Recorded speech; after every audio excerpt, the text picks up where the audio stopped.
गिन गिन के गालियां देता था शिशुपाल। ये जब शिशुपाल प्रकट हुआ तो बुआ का ही लड़का था, 4 भुजाएं थी। तो इसके जन्म उत्सव के समय फिर श्री कृष्ण बलराम जी भी गए हुए थे। तो आचार्य ने जन्म कुंडली उस समय बाची कि महावीर होगा, ऐसा ऐसा सब वर्णन करते रहे और कहा ये उन्हीं के हाथ से मारा जाएगा जिसकी गोद में डालने पर इसकी 2 भुजाएं हट जाएंगी। तो वहां जितने आए हुए थे रिश्ते नातेदार, समाज के श्रेष्ठ श्रेष्ठ जन, सबकी गोद में शिशुपाल को, और जे भी भगवान श्री कृष्ण की गोद में डाले 2 भुजाएं गिर गई।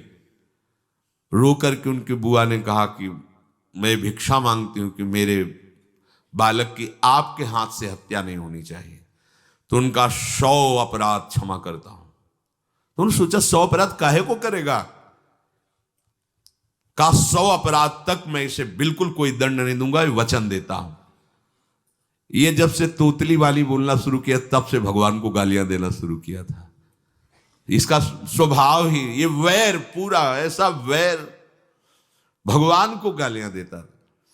जिस समय सब धर्मात्माओं राजाओं की सभा भरी हुई थी और भगवान श्री कृष्ण की अग्र पूजा हुई, सब तो सह गए, शिशुपाल खड़ा हो गया और ऐसे कटु वचन बोले। महाभारत में लिखा, हमने स्वाध्याय में पढ़ा था, ऐसे कटु वचन बोले कि कोई भी नाराज हो जाएगा उससे।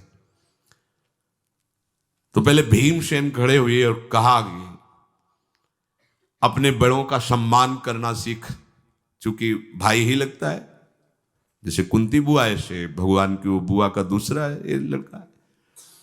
सम्मान करना सीख, अगर तू ऐसे ही बोलता रहा तो यही मैं तेरा गला काट दूंगा।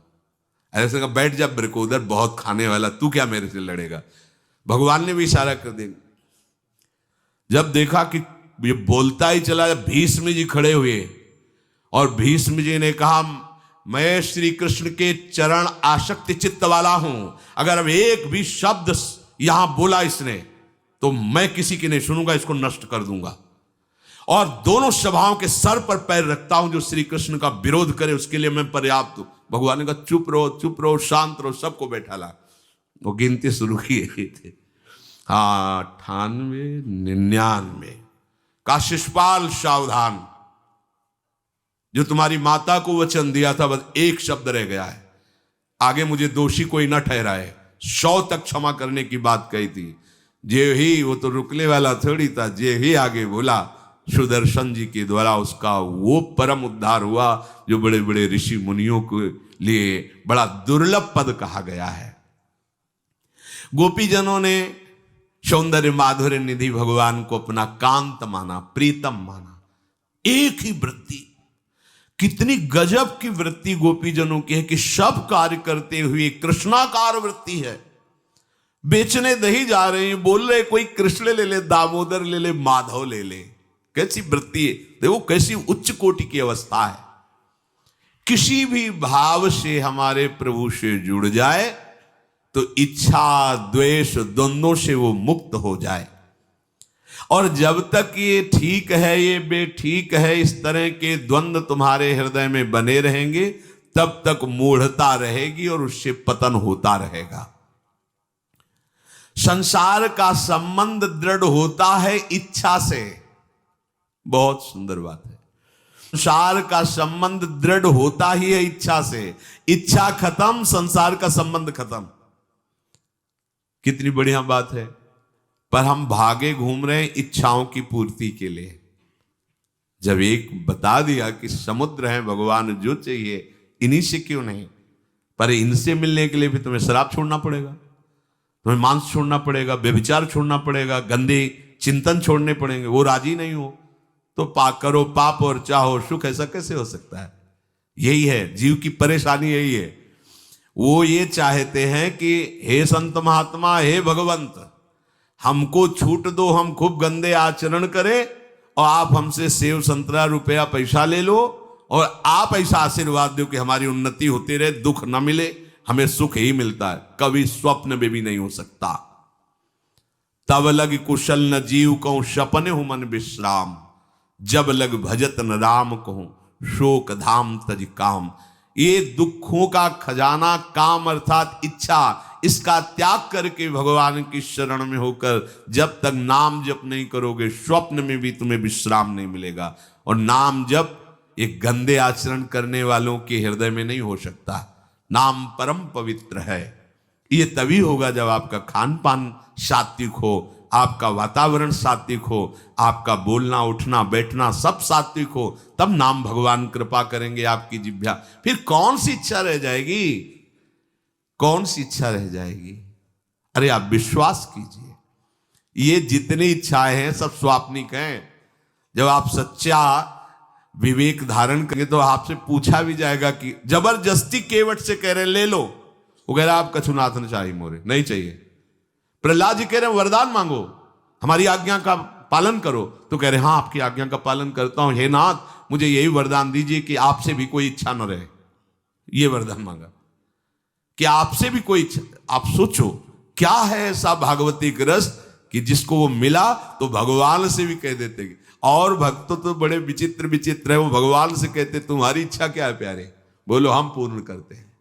तुम्हारी इच्छा क्या है, हमारी तो कोई इच्छा ही नहीं, आप बोलो आपकी इच्छा क्या है, आप क्या चाहते हो, मैं कैसे आपको रिझाऊं। ये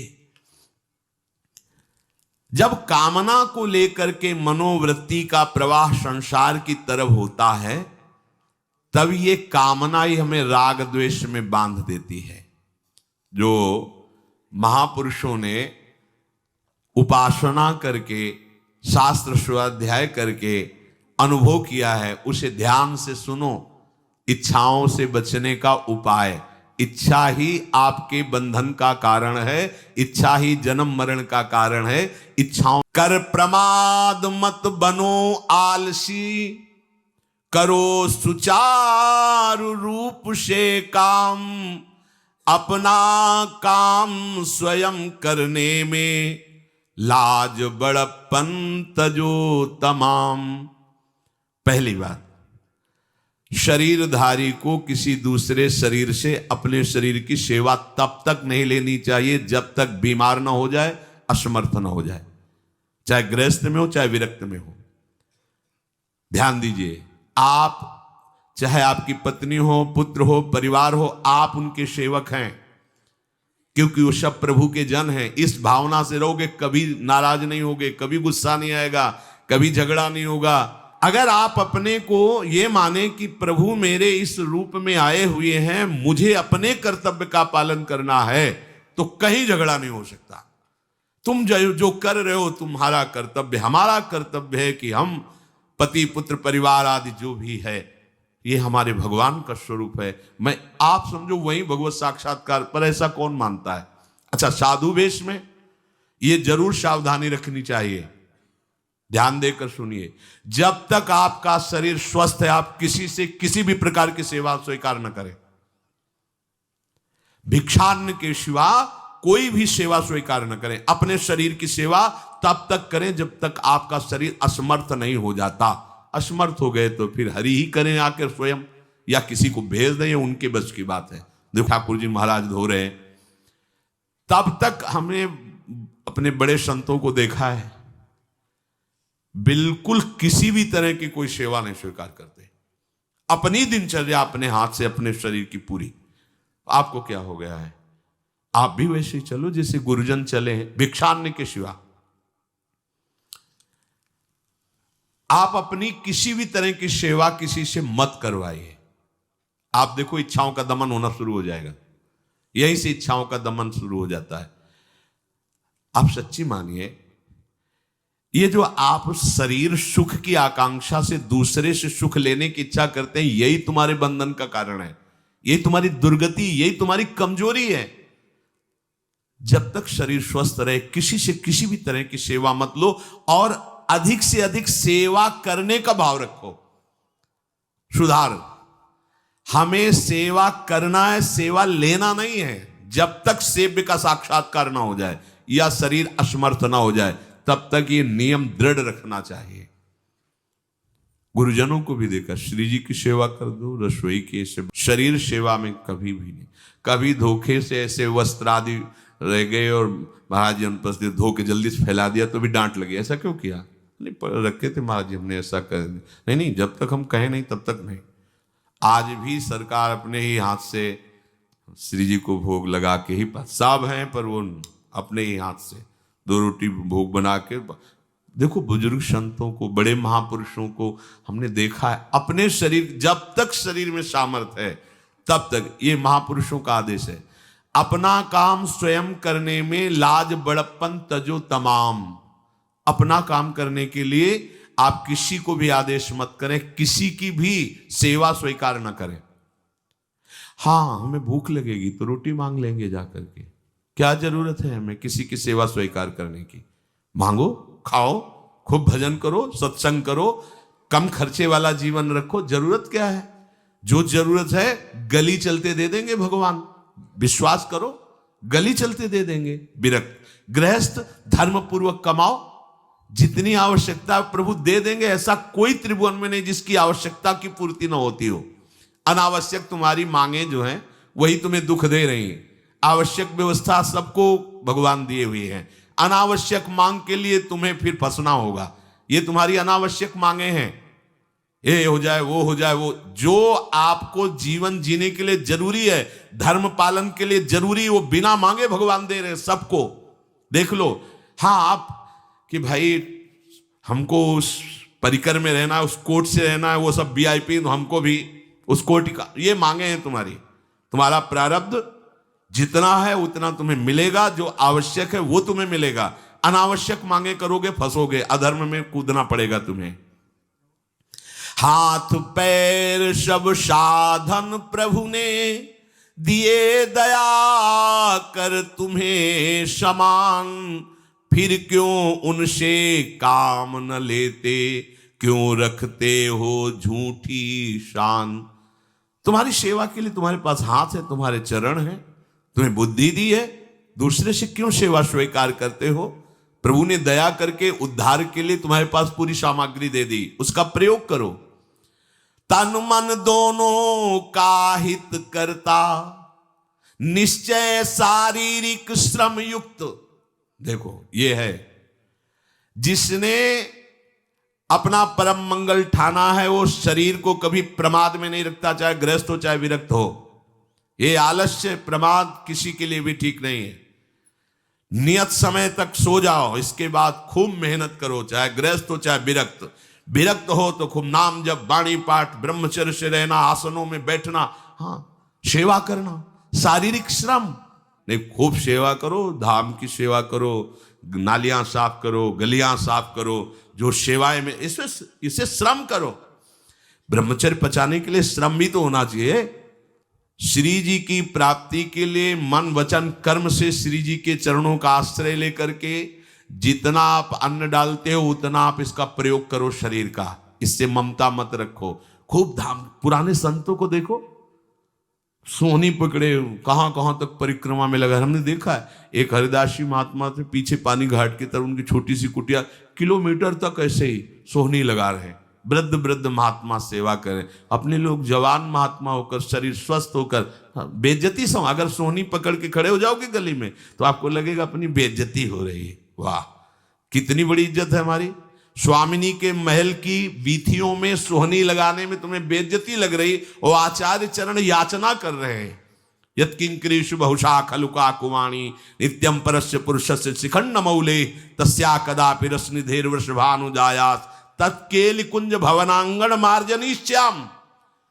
लाडली जो ऐसी कृपा करो कि आपके वृंदावन धाम में कहीं सोहनी लगाने वाली, पोछा लगाने वाली मैं बन जाऊं। मांग रहे हैं। एक से कहा भैया चाहे जितना बुरा प्रारब्ध हो, यहां जो भगत आते हैं उनके जूते साफ कर दिया करो, प्रारब्ध खत्म हो जाएगा। भाई आप समझो ये वो दवा है जो बेजोड़ है, इसे कोई काट नहीं सकता। अच्छा अगर ऐसे न समझो तो हम आपको समझा रहे हैं। गुरुद्वारे में चले जाओ, चाहे जितना बड़ा अधिकारी हो, सबसे पहली जोरी सेवा यही होती है, पादुका की सेवा करो। समझे में नहीं आ रहा तुम्हें? अरे जिसे हम हंसते हंसते कह रहे हैं वही तुम्हारे बंधन काटने का कारण बन जाए, यदि मान लो बात। पर वो हम जूता साफ करेंगे नहीं। मन से हम कितने गंदे हैं ये हम नहीं देख पा रहे हैं। वो तो बाहर वृंदावन की रज उनमें पादुका में लगी, छोटी मोटी बात नहीं है। पादुका जो रखी है ये बंधनी है, आप इनको ऐसे साधारण जूते मत समझना, ये रज में चलते। एक दिन एक ब्रजवासिनी माई रोटी रखे, उसके ऊपर पादुका रखे, एक हाथ में लाला लिए और एक हाथ में जल का ऐसे लिए, जा उनका अभ्यास ऐसा। अब पादुका पहन के चलने में परेशानी होती थी, तो कोई एक संत थे और बाहर से आए हुए थे, तो हंस दिए हैं, कैसे बावरी रोटी के ऊपर जूता लगा। ऐसे मतलब कितने साल हो गए ब्रजवास करते हुए? वह कई वर्ष हो गए। अरे वो जूती नहीं है जो साधारण जूती है वृंदावन बरसाने की, रज लगी हुई इसमें, ये रज लगी हुई है। तुझे रज नहीं दिखाई दे रही, जूती दिखाई दे, क्या ब्रजवास कर रहा है? डांट के चल दी। ये समझो, हम कहें कि जूती साफ करो तो हम जूती साफ करेंगे, और ये है कौन सी जूती साफ में? क्या रज है। वृंदावन बरसाने सब जगह घूमते रहते हैं ये महाभागवत जन। अगर इनकी ये गृहस्थ विरक्त मत देखो, सब लाडली जी के लाडले हैं जो यहाँ आए हुए हैं। अगर हम उनकी पादुका साफ करेंगे तो हमारा हृदय साफ हो जाएगा। पर कोई मानता कहाँ है? अपनी सेवा स्वयं करो और दूसरे की सेवा मिल जाए तो जैसे लोभी आदमी के सामने धन फेंक दे तो कैसे भागता है, ऐसे आपको होड़ लगनी चाहिए कि ये आदमी इतना न कर पाए जितना हम सेवा करें। परमार्थ में शरीर पोषण नहीं, परमार्थ में शरीर की धज्जियां उड़ानी है, अहंकार की, देहाभिमान की। राखे अपने को सदा भगवत सुमिरन लीन, सुने न जग के दोष गुण, करे न चित्त मलिन। सदैव अपने को ये देखता रहे कि प्रभु का सुमिरन चल रहा है कि नहीं अंदर। ये बहुत बड़े काहे की परेशानी, हम तो यही समझ नहीं पा रहे कि इतनी झंझटें लेकर कैसे घूम रहे लोग। अगर हृदय में राधा राधा चल रहा है, आप व्यापार कर रहे हो, नौकरी कर रहे हो, गृहस्थ हो, विरक्त हो, जो भी, अब आपको चिंता क्या होनी चाहिए? देखो ना, थोड़े दिन ऐसे चल के देखो, हर कार्य बहुत अच्छा होता है जब भगवत सुमिरन पूर्वक आप एकाग्रता पूर्वक कार्य करें, हर कार्य में आपको आनंद आएगा। पर वो तो शरीर पोषी, जैसे आग जलने में फफोला पड़ जाता है ना, उसको बहुत संभाल के रखते हैं, ऐसे देहाभिमानी साधक भी होते हैं। कोई इतना शरीर को सजा के, इतना संभाल के कि लगता है यही भगवत प्राप्ति है इनकी, कि इनके शरीर बिल्कुल ऐसे नहीं। संतों ने देखो ना कैसे अपने शरीर के राग का त्याग किया है, गुरुजनों की आज्ञा में तत्पर होकर धज्जियां उड़ा दी देहाभिमान की, तब उनको परम पद प्राप्त हुआ है। अपने शरीर का राग रखने वाला परमार्थ में कैसे चल सकता है? कब तक फंसे रहोगे विषयासक्ति वासना में हो दीन? अरे कब तक दुर्विचार दुर्भाव मलिन, जिन भोगों के लिए हो रहे तुम लालायित सुखमय जान, यही घोर दुख उपजाएंगे, बढ़ जाएगा अज्ञान। इसलिए छोड़ो सब आशा ममता, आसक्ति कामना मद अभिमान, एकमात्र शरणागत होकर भजो निरंतर राधे श्याम। प्रभु की आसक्ति हृदय में धारण करो। यही समझ में नहीं आता। चले हो राग त्यागने के लिए, पोषण कर रहे हो शरीर राग का, कैसे बात बने? चलो कोई विषय संसारी है तो लगता है अभी बेचारा है। आप लोग बेचारों की लाइन में थोड़ी हो, आप लोग बेचारों की लाइन में नहीं हो। आप जितने भी, चाहे गृहस्थ हो चाहे विरक्त हो, धाम आ गए हो, दीक्षा ले ली है, शास्त्र स्वाध्याय करते हो, सत्संग, आप बेचारे हो, आप भगवत पार्षद हो। पर आप अपने स्वरूप को समझो, ये अंदर की बातें सुधारो। आगे कह रहे हैं कि सुने न जग के दोष गुण, करे न चित्त मलिन। अपने भगवत चिंतन में मगन रहो। कोई तुम्हें यदि किसी की निंदा आदि सुनाने लगे तो उसे मत सुनो। पूछे कछु कछुए कहे, को आए के पास, सुन ले कछु बोले नहीं, सब ते रहे उदास। पर निंदा पर दोष के कथन सुनन में लोग, जो आनंद अनुभव करें तो लहे नरक के भोग। तुम्हारे पास आकर कोई तुम्हें दूसरे की निंदा सुना रहा है और अगर तुम्हें हर्ष हो रहा है, कैसी बात, कोई नामदाता सदगुरु की निंदा करे, तुम सुन लिए, कैसे तुम्हारे इस पाप का प्रायश्चित होगा? कहने वाले दोनों को एक ही दंड मिलता है बराबर। तुम अपने गुरुदेव की निंदा सुन ली, तो अपने आराध्य देव की अवहेलना की बात सुन ली। उपासना नहीं है, कहीं देहाभिमान है कि हम तो गुरु श्रेष्ठ है ना, गुरु जी की निंदा होती हमारी वंदना हो रही, परिणाम में लड्डू मिलेगा, खा लेना, परिणाम पक्का। पर निंदा के कीते आवत नहीं कछु हाथ, मूरख पर्वत पाप को ले चल अपने साथ। वैष्णव निंदा, भक्त निंदा, गुरु निंदा, ये तो बहुत ही भयानक है। भक्तन निंदा अति बुरी भूल करे जिन कोय, किए सुकृत बहु जन्म के क्षण में डारे खोए। कह रहे जो दूसरे की निंदा सुनने में आनंद का अनुभव करता है उसको भोग मिलेगा, काहे का? बोले नरक का भोग मिलेगा। इसलिए जो तुम्हें ऐसी बातें सुनाने के लिए उत्साहित हो उनसे उदासीन रहो, अर्थात उनसे कोई परिचय नहीं, कोई अपनापन नहीं। हाथ जोड़कर कह दे कि आज तो आप कृपा करके आ गए हो, आगे कृपा करके कभी मत आना। नहीं, आज हम आपका स्वागत नहीं कर रहे, आगे स्वागत करेंगे तो आप सह नहीं पाओगे, इसलिए आप कृपा करके आगे मत आना। हम आपके पास गए नहीं, आप आकर हमारे गुरु की, हमारे इष्ट की अवहेलना की बात करोगे तो आज क्षमा करते हैं, चले जाइए, दोबारा मत आना। चाहे वो कोई भी हो, तुम्हारी निष्ठा में इतनी ताकत है वो झुक जाएगा, उसकी सामर्थ्य नहीं कि वो आगे आ जाए। अगर हमारे कोई इष्ट की, आचार्य की या किसी भी नाम जापक की कोई निंदा करता है, हम सुनते हैं और उससे सुख मानते हैं, तो कह रहे हैं उसको नरक का भोग मिलेगा। नहीं, हमें जिस मार्ग में चलना है, हमें अपने आराध्य देव की प्रति प्रीति प्राप्त करनी है, और प्रीति प्राप्त होती कोई भी राम कृष्ण हरि शिव बोले, सबके चरणों में हमारा नमन है, सबकी चरण धूल हमारे माथे पे। निंदा करना, अरे सब जगह भगवान है, ये बात देखने के लिए तो हम चले, हम निंदा स्तुति। अगर कोई हमारा मित्र बनता है, हमारा निज जन बनता है, और हमको हरि गुरु इष्ट आदि की किसी भी तरह की कोई निंदा, हमें बिल्कुल बर्दाश्त नहीं करना चाहिए और दूरी बना लेनी चाहिए, कभी उससे संभाषण नहीं करना चाहिए। कहे न अपनी बात कछु, सुने न पर की बात, एक निष्ठ प्रभु में रहे, बसो सदा दिन रात। अपने हृदय की भक्ति की बात सहसा किसी से ना कहे और ना किसी की बात सुने, क्योंकि हमें अपनी आचार्य निष्ठा, गुरु निष्ठा से चलना है। आप अपनी निष्ठा से चल रहे हो, हमारे काम की है नहीं, क्योंकि अब हम बदलने वाले हैं नहीं, तो तुम्हारी निष्ठा से हमें कोई परिवर्तन होने वाला नहीं। और हम अपनी निष्ठा के बाद तुमसे इसलिए नहीं कहेंगे कि वो तो इष्ट मिले और मन मिले, मिले भजन रस रीति, तब वो बात कहनी चाहिए, ऐसा किसी से नहीं। तो क्या करे, एक निष्ठ होकर अपने आराध्य देव में दिन रात लगा रहे। ये बहुत जगह जाना, बहुत लोगों से व्यवहार करना, ये सब भजन में बाधक बात है। समिट जाओ, अपने लाडली लाल को दुलार करो, नाम जप करो, धाम वास करो, बहुत जो है, हाँ, दर्शन कर आओ। नहीं, एकांत वास करो, प्रभु खुद आके दर्शन दे देंगे, मान लो विश्वास। अगर आपका भजन ठीक चल रहा है, सही मार्ग चल रहे हो, तो दर्शन वाली बात ही हट जाएगी, क्योंकि फिर वो समा जाते हैं, हृदय में समा जाते हैं, नेत्रों में समा जाते हैं, मन में समा जाते हैं। आनंद की उमगन में कभी गए, आंख लड़ा ली प्रभु से, नहीं तो आंखों में ही बसे रहते। पी मूर्ति नयनन बसे, ते ही रस रहाए समाए।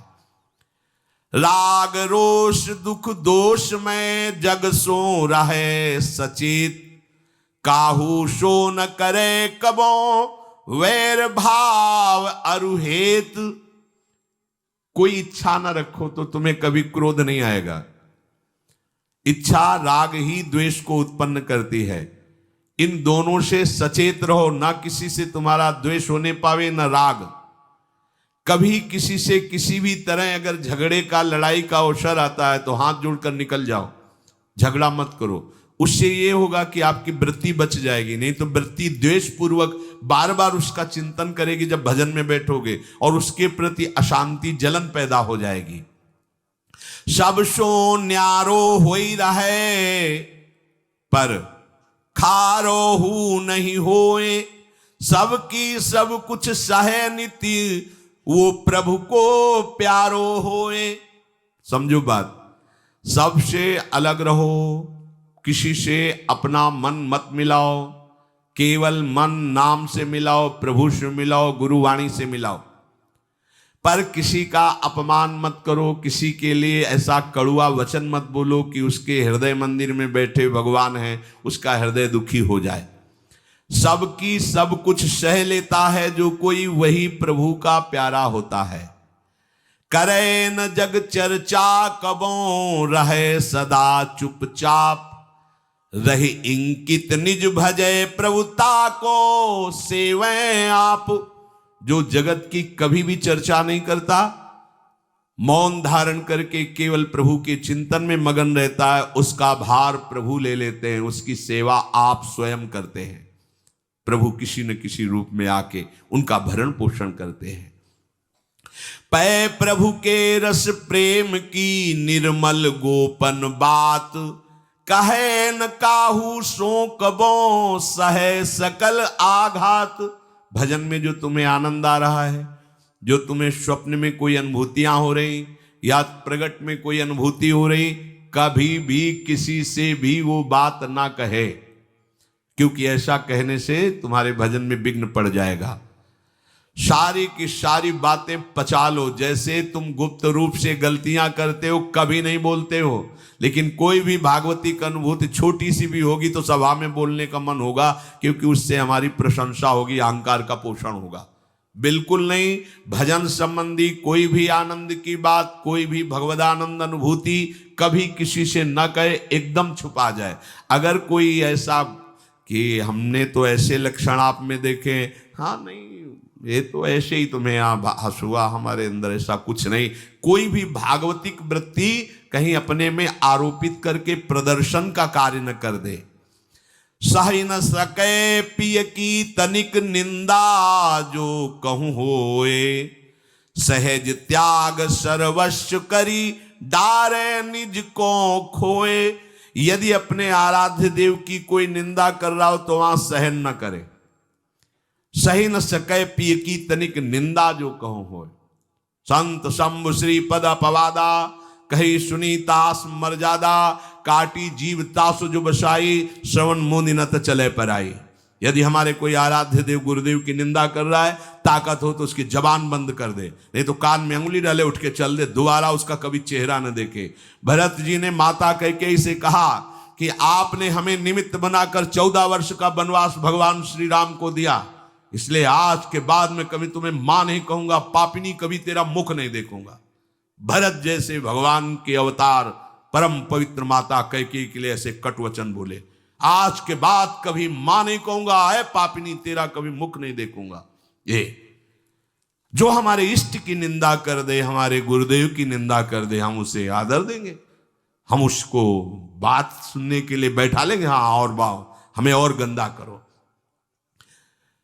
सहज त्याग सर्वस्व करी, डारे निज को खोए। अपने अपनत्व को अपने आराध्य देव में सहज समर्पित कर दे। या जग में जाके हृदय ऐसो प्रेम समाए, हरिता को अति चाव सो रखें सदा अपनाए। इस जग में जिसके हृदय में ऐसी निष्ठा होती है, तो हरि उसे अपना मान करके फिर स्वयं उसका भार लेकर इस संसार में रखते हैं, अर्थात उससे वही कराते हैं जिससे जग मंगल होता है। निर्मल या प्रभु प्रेम की महिमा कही न जाए, अति प्रेमी जो श्याम को हरि ही नित्य बसाए। दुख में संतत सुख लहे, सो आवे यही बाट, नाहित क्यों रचना करे, कपट नरक को ठाठ।